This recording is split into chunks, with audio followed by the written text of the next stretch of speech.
Jadi, halo semuanya, perkenalkan, di sini saya Sandi Mas Liawan, di mana saya dari kelas B dan angkatan 2024, di mana NPM saya 50172411030, di mana kali ini saya akan menjelaskan tentang resim dari metode geofisika, di mana merupakan tugas dari matkul pemodelan data geofisika.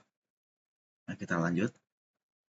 Nah, apa sih metode geofisika itu? Jadi, untuk definisinya sendiri, metode geofisika adalah teknik yang digunakan untuk mempelajari kondisi dan struktur bawah permukaan bumi tanpa melakukan penggalian langsung dengan memanfaatkan prinsip-prinsip fisika.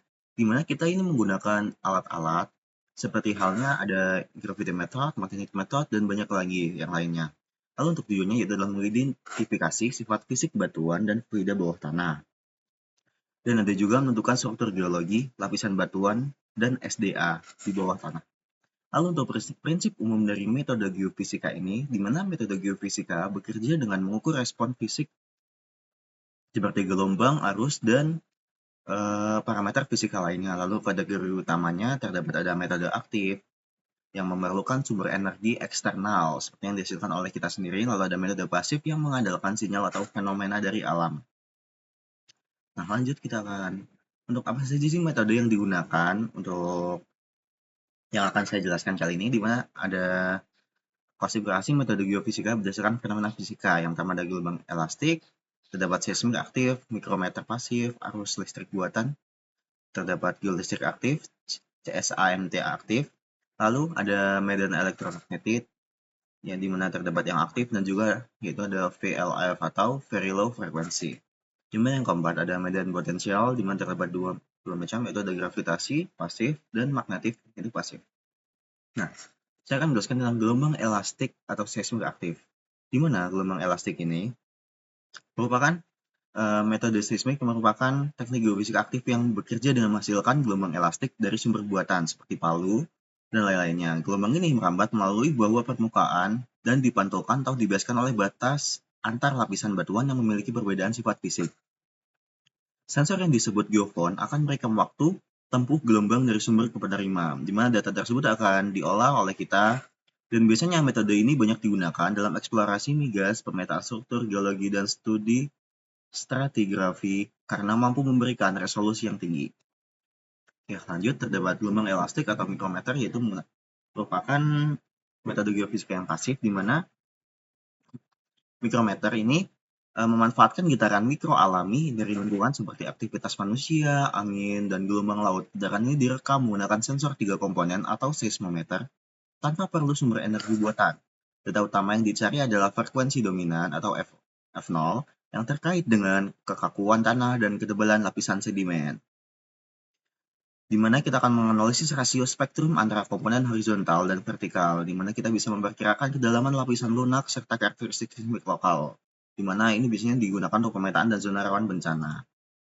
Selanjutnya ada arus listrik buatan atau geolistrik aktif, di mana metode ini mengalirkan arus listrik ke dalam tanah melalui dua elektroda arus dan mengukur beda potensialnya menggunakan dua elektroda tegangan, di mana dengan data yang didapatkan ini kita olah sehingga variasi resistitivitas mencerminkan perbedaan jenis batuan, kadar air, dan tingkat porositas, di mana ini umumnya digunakan untuk mendeteksi lapisan akuifer, zona rekahan, batu keras, atau kontaminasi tanah dan air.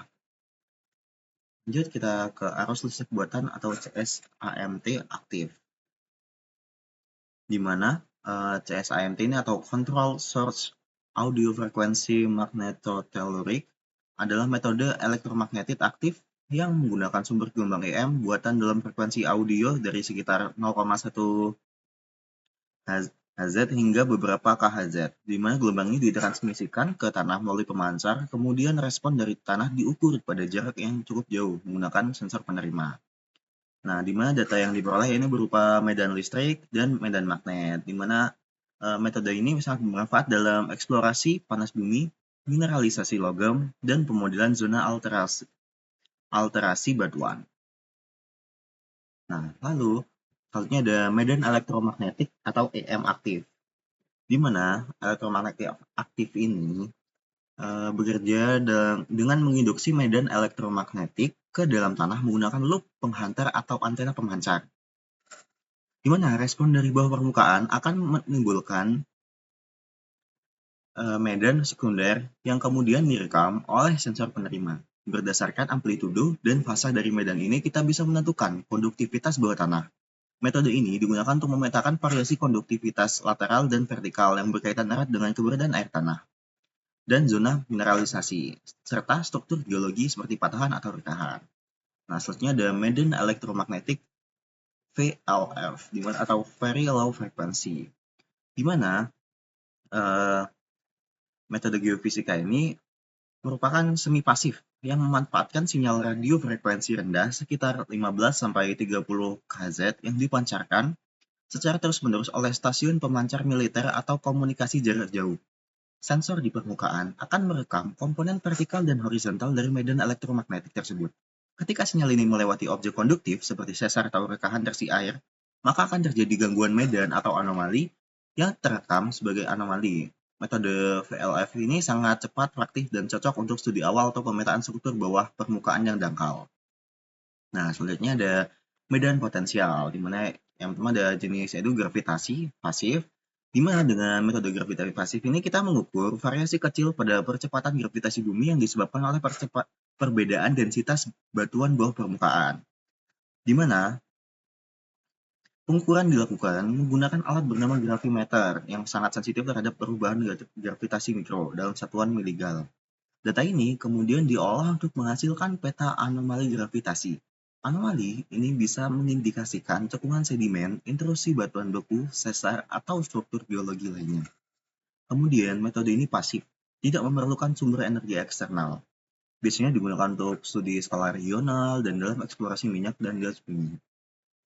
Lalu selanjutnya ada medan potensial atau magnetik pasif, di mana metode magnetik mengukur variasi medan magnet bumi yang disebabkan oleh kandungan mineral ferromagnetik di dalam batuan seperti magnetit. Nah, pengukuran ini dilakukan dengan menggunakan magnetometer di permukaan tanah, di udara ada aeromagnetit, atau menggunakan drone. Di mana metode ini bersifat pasif karena hanya merekam medan magnet alami tanpa ada sumber buatan. Hasil pengukuran berupa intensitas medan magnet total yang digunakan untuk membuat peta anomali magnetik. Anomali ini membantu dalam interpretasi batas batuan, struktur geologi, dan lokasi potensi mineral logam. Metode ini sangat umum dalam eksplorasi biji besi, nikel, dan survei geologi regional. Nah, sekian dari penjelasan saya tentang resume-resume metode-metode geofisika tadi. Mohon maaf